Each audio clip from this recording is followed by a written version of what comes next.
that's not particular to photographers or videographers. This you over here? Is what me. Yes, thank you. I do need my drinks. Thank you. That's recording. I hit record on the other thing. I have my phone. Cannot do a vlog without a drink of water. A little sippy. I drink with I everything. can't vlog without. I legit can't do anything without having a drink. I gotta have my pops. I do. I'm gonna totally decontextualize that. I can't do anything without having a drink of water. Yes, I'm coffee and water or soda. Liquid death. Or lemonade. Strawberry lemonade to be specific. Did you say strawberry? Maybe. I heard strawberry. Yes, strawberry lemonade. What's a strawberry? It's like a good strawberry lemonade. It's a strawberry that's seen some stuff. It's extra good. It's a strawberry that's got some street cred. Oh boy. Yo, check out strawberry over here. Oh boy. No, but legit, I always have to have something to drink. Like, it's pretty bad. Like, I feel like I can't be productive if I don't have something to drink when I'm doing stuff. And I maybe shouldn't be dependent on that, but, you know. We'll just link to the Liquid Death video here. Insert Liquid Death commercial again.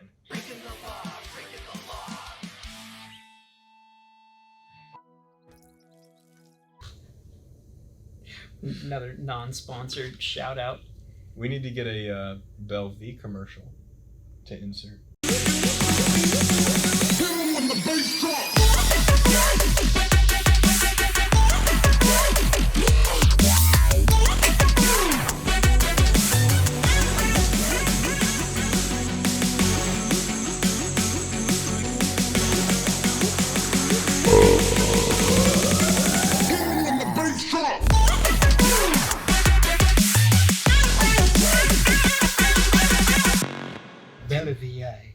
Bellevue.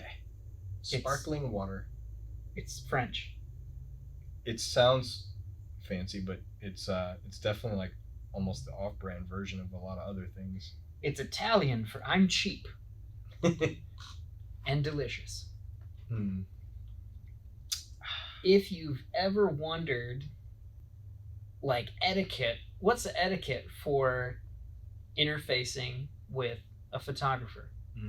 There's lots of, like, faux pas. Yeah, that a lot of people do stuff. I think just out of ignorance. Yeah. That you just don't understand all that goes into it. And so, even though comments may mean well or come from a point of genuine human connection, they come off as belittling.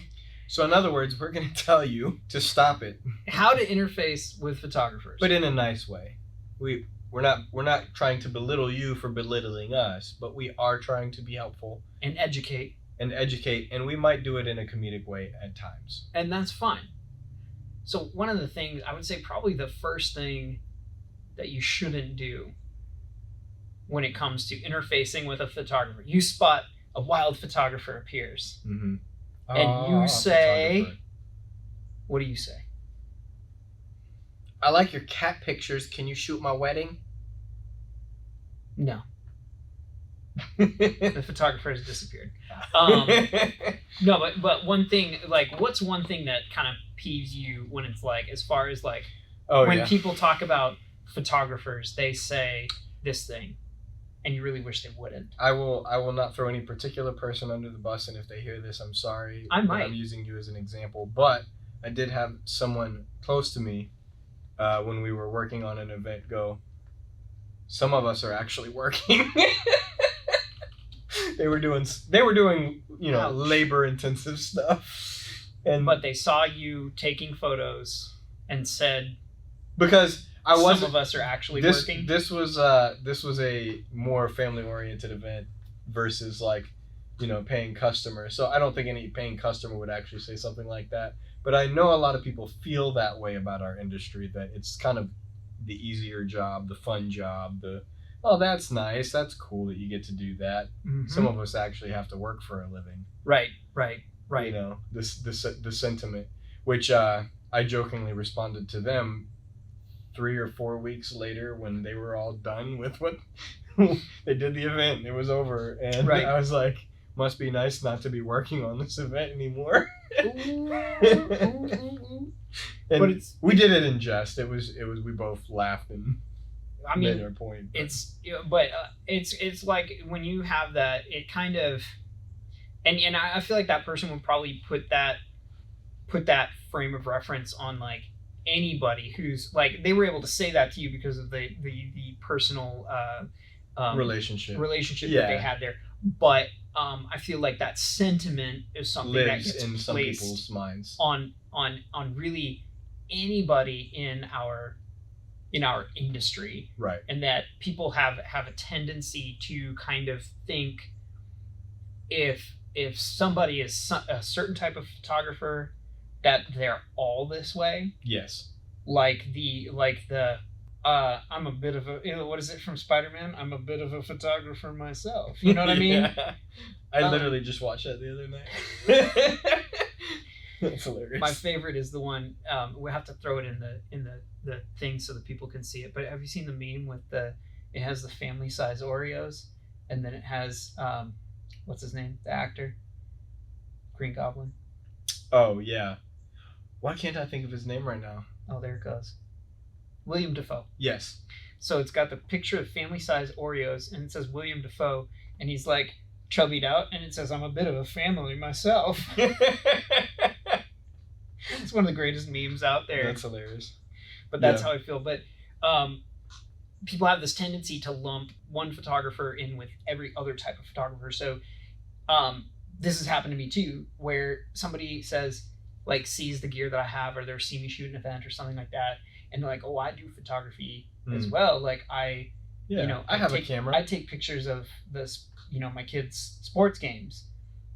And not just that person's genuinely trying to connect. Yeah, which is cool. But it's more when it's a client kind of thing. Yeah. Or it's like you assume that you do the same thing. What I do is the same as what Timmy's dad does. Mm-hmm.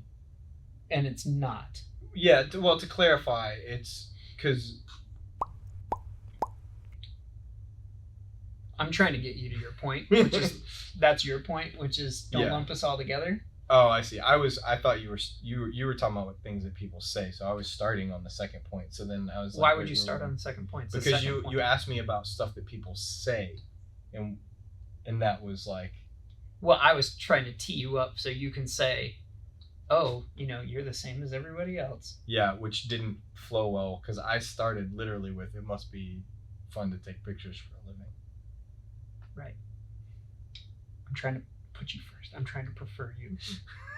we had our talking points in order of importance. But communication.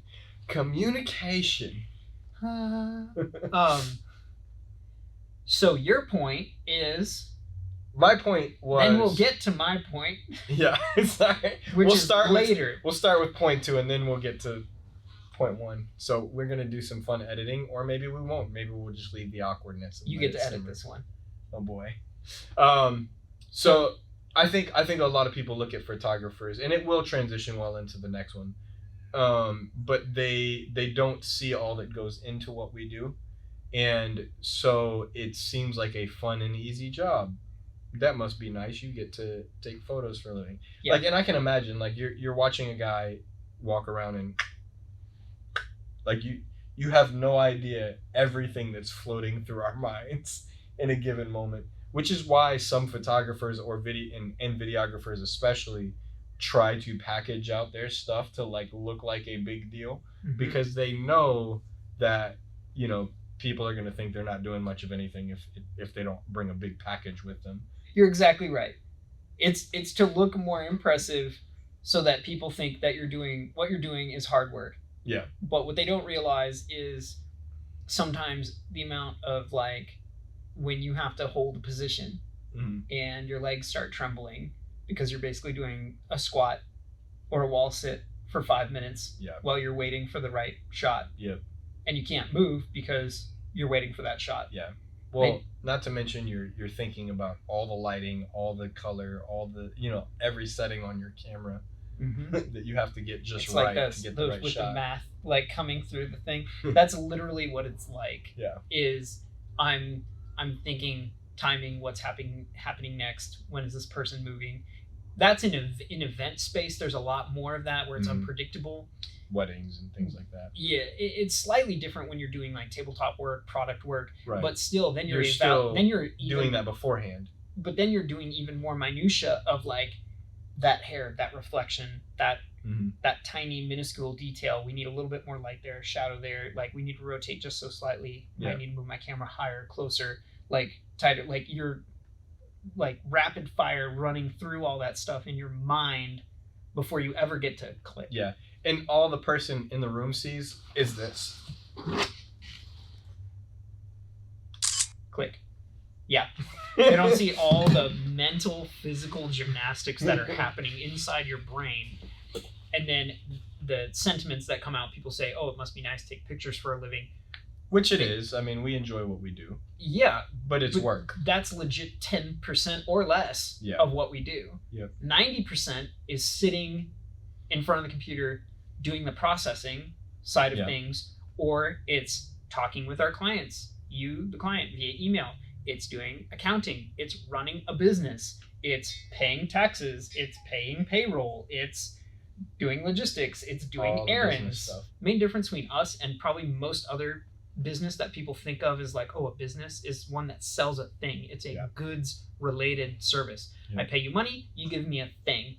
A lot of people don't realize, and I even came to this realization rather recently, the closest thing that is in my mind to what we do is a service industry, like a plumber, for example.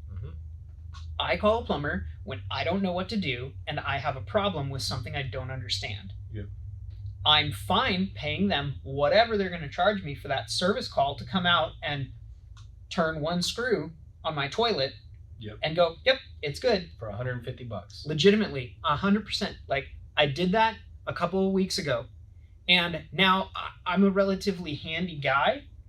And I could have, like, tightened some screws. But I know with plumbing, if you over-tighten it, it leaks. If you under-tighten it, it leaks. And if you over-tighten it too much, you break your toilet. And then you have to buy a new toilet. And so I wasn't going to touch it. Yeah. And then they came in, they did things. So I didn't stand there and tell the plumber, must be nice to just turn little screws for a living. And make $150. And he's not thinking about the fact that, like, no, what about all the times where I have to be outside hours on end underneath your nasty house with all the spiders and snakes and like, and working with, you know, fecal material. It's like, you don't think about that. Yeah, it's like any industry. There's jobs that are a little bit easier for us to do because of skill and practice knowledge. So there's a ton that went into us getting to the point where that's easy for us and we can just go and knock it out and get it back, which is a whole nother point of just because it was done quick doesn't mean it should be cheaper. Right. But it's like any industry. You have your jobs that are more difficult and your jobs that are less difficult. Sometimes they pay the same. Sometimes the job that was less difficult pays more because it took more skill going in and background knowledge going in to pay for it. So you can't think of time and money in the same way when it comes to conversations with your photographer or videographer, which is a whole nother point that we'll get to later. Right. But so long story short, don't say your camera tastes nice long story short, don't say your camera tastes tasty. I ate a piece of it earlier. Long story short, don't say to a photographer, your camera takes nice pictures, because the camera's a tool. Yeah. It didn't do anything. That's like saying, wow, your hammer really makes a great roof. What? Yeah. You mean not the hours I spent in the burning sun on top of your house to make it dry for you? Not to mention you picked the right hammer for the job that you were doing, because there's different types of hammers. You used the right one, not the mallet. You know? Nobody's doing framing out there putting in nails with a sledgehammer. They're using the proper tool. So it's just making sure that you are realizing probably 90 to 95% of the work that a photographer does is invisible to you, the client. Yeah, the editing, the thought that goes behind everything, the lighting, I mean, and everything in the editing is not just like press a couple buttons. Mm-mm. It's years of practice, and attention to detail, understanding color, light, composition. There's so many factors that every single photographer that is good at what they do has done over the years to get to the point of being able to do that, and is continuing to learn. It's like it's like being, it's like being a doctor. It's always practice. Yep. It's always a practice. Yep. So one of those things follows up with that, which is don't lump every photographer together. Oh yeah. Big time. Like, realize there is a wide difference between, like, Johnny over here who got a camera on Black Friday for Christmas a couple of years ago and takes pictures of like trees and bugs and stuff for fun. Yep. And what a professional, like, I guess like a business, like a sports or wildlife type photography. Like, those are two way different. I think there's a lot of different ways photographers, videographers can get lumped together. So on that front, there's a skill level difference, right? The kid that just got a camera and is learning and is taking pictures in his backyard or of his cats and things, versus a nature photographer, versus somebody who does pet photography at people's homes, but has been doing it for years and years, right? And can produce a quality photo on demand, because he knows what it takes, and he didn't just like show up and, oh, that looks nice, click, So I think that's a skill level difference. Then there's the actual difference in types of photography, niches that people get into, abilities, and even considering I think of the amount of nuance. It's not that you have to go out and educate yourself on every nuance of things, but you do need to know that there is nuance. For instance, a kid whose family has, $3,000 to purchase him the really cool camera that he loves, that is super high quality, that professionals use. Yeah, there are soccer moms out there with some amazing equipment. They have money to do it, and that's awesome. They can do that. And there's professionals. I know a guy in Palm Beach who is a sports photographer, uses Sony a6000s, treats them like disposable cameras. Straight up, he's like, it's a disposable camera to me. Right. I take the photos, I sculpt the light, I use my lighting, and I know that the megapixels on this will work for what I need to do. Yeah. And it's a disposable camera to me. It's cheap. It's not the highest, newest, coolest thing. I don't need to spend my money there because I'm going to get a good result. Right. And that's what he does, and he's awesome at what he does. So there are, you can't lump everyone in those same categories. You want to look at a couple of things. I would say one of the things you do want to know is, what is the final product that I am going to receive from them? That's big, because they could do a million things leading up to this point. But if you as a client look at their work and you go, not for me, then you might not be willing to pay that. And that comes down to, like, there's stylistic differences, and then there's like experience type differences. And there's everyone everywhere on that spectrum. There's people who just start out, have no real experience, or are just looking to start out. They should be compensated differently than somebody who has been doing this for a long time, is running a reasonable business, and has been doing this. Has been doing all these things. Because that leads into the next point, which is, don't beat photographers up on price, regardless of who you're talking to. If you are talking to a photographer and you say, hey, I have an event, or I have this thing I'd like to have photographed, and they give you a quote and it's outside of what you're willing to spend, don't ask them to be cheaper. Ask them if there are alternative people that you can send them to, that you can refer them to, because what you have is outside of their budget. You're not asking them to be cheaper, or the like, oh, I can't pay that, or whatever. It's being willing to be open to the conversation. So don't just go cold turkey on them, because you can't pay that. There may be some back and forth. Yeah, ask some questions if you don't understand. The number one reason why clients are going to have sticker shock in any industry, buying anything, is usually comes down to education and not knowing what goes into that. Yep. If I walk into a culinary store and I pick up a chef knife and it's $3,000, and I go in Target and I pick up a chef knife and it's $30. Like, I'm not paying $3,000 for a knife. I probably, if I'm like, whoa, like, what's their problem? Like, they're laughing all the way to the bank. No, it's because I don't understand or appreciate the difference between $30 and $3,000. Yeah. Now, unless I'm a professional chef, I may not even know the difference and how they handle or need the difference. That's the other thing. So it's knowing your needs as a client is going to set you up for success when you're talking to photographers, because there's so many different like people who have different scopes of experience and different ways of doing things and niches in different ways. Like, don't ask a wildlife photographer to shoot your wedding. That's not what they do. Yeah, they're not gonna understand the contingencies. They might take some great photos, but they don't understand the contingencies needed to run through an event like that and all the possibilities of the day and what might happen, and they're not gonna plan the same way that a wedding photographer will. Right, exactly. So it's really, again, knowing your needs on that. And then a big one, I think, that's kind of universal. I actually did want to make one other point on there.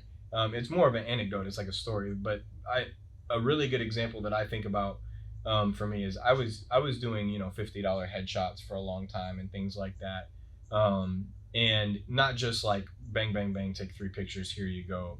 I was going out, going to a few different setups, taking photos, editing those photos, spending some good quality time on things, and for $50. For $50, I was doing it because I didn't have a client base, and I needed a client base. And there is a reality to the starving artist. I didn't know how to price myself. I didn't know what I was worth. I didn't understand. You all, as a photographer, especially people that may have put some time in it and gotten better, there's a reason the category of starving artists exists on both fronts. One, people that are artistic, a lot of times, not all the time, but a lot of times don't think in terms of money first, and therefore have a hard time pricing themselves to other people. And it's an awkward world because they didn't set out to be a business person. They set out to do something they love, but they would love to be compensated and make a living doing that. And so they're trying to figure out something that's very unnatural to them. You, on the other side, you do have people that are a little bit more entrepreneurial in spirit, like yourself. And then you have, business people that are trying to, some of them want to pay. It's all dollars and cents. Yeah, it's like that's what they're thinking about all the time. So I would say I had a friend, Robert Granite, who needed some headshots. And he hit me up and he was like, hey, I want you to take some headshots. What do you normally do it for? I was like, $50.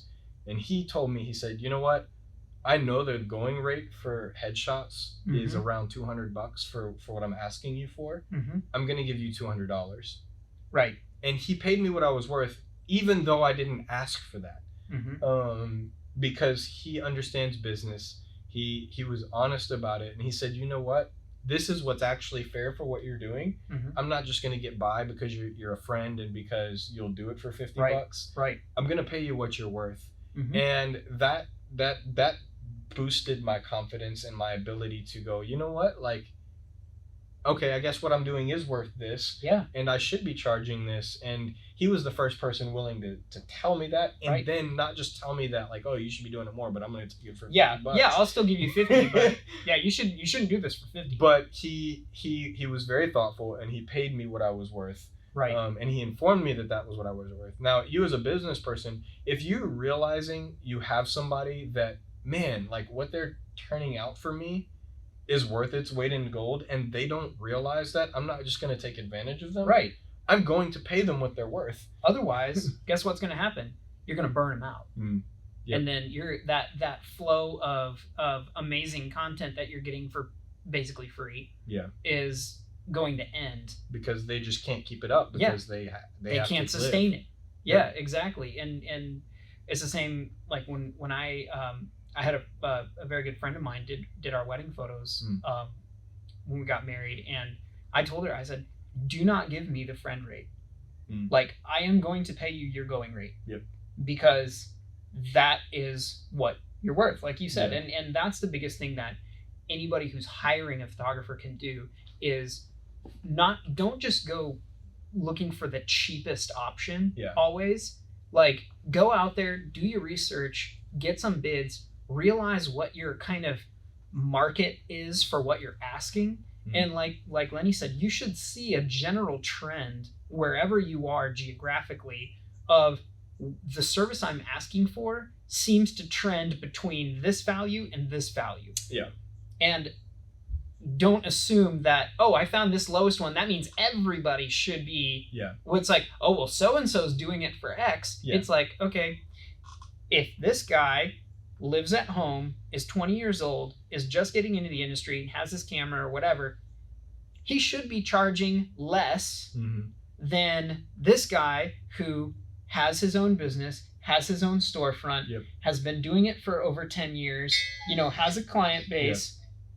Like, he should be compensated more because he has way more demands on his finances than this guy over here. Well, not even just paying him because of the demands on his finances, because the product he turns over should still be like, it needs to be worth what you're paying them. Right. But if he has more experience, he's got more contingencies, he's planned for those things.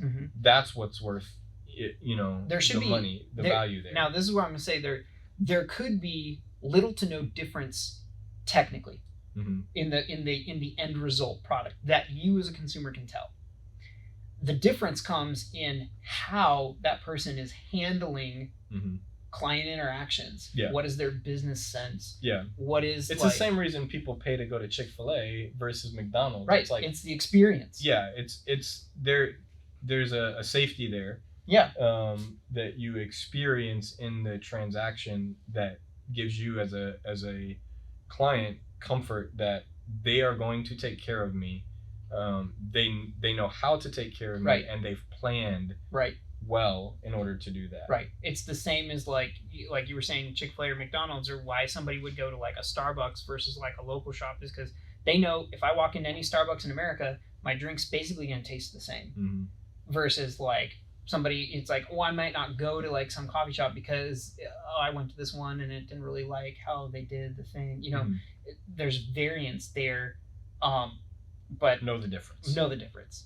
Yeah. So that's basically, to sum all that up, for when you're encountering and when you're working with photographers, is basically treat people the way you want to be treated.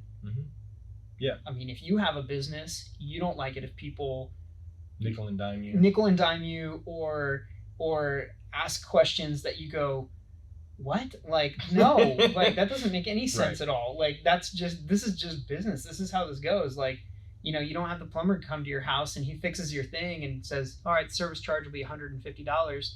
And you go, well, all you did was all you did was the one screw. Yeah. And I can only really pay $50. Yeah. So how does that? Yeah. Are you good with $50? Yep. Their rates are their rates, and you understand that. And that they had to get educated and get to the point where they're at. And photography and videography is no different. There's a skill set, there's a knowledge base, there's a business tact, and there's a way to respect that and interact with that. And that's the PSA. Do unto others as you would have them do unto you. Hey, babies. What's up, Pootie? Pootie. How's it going?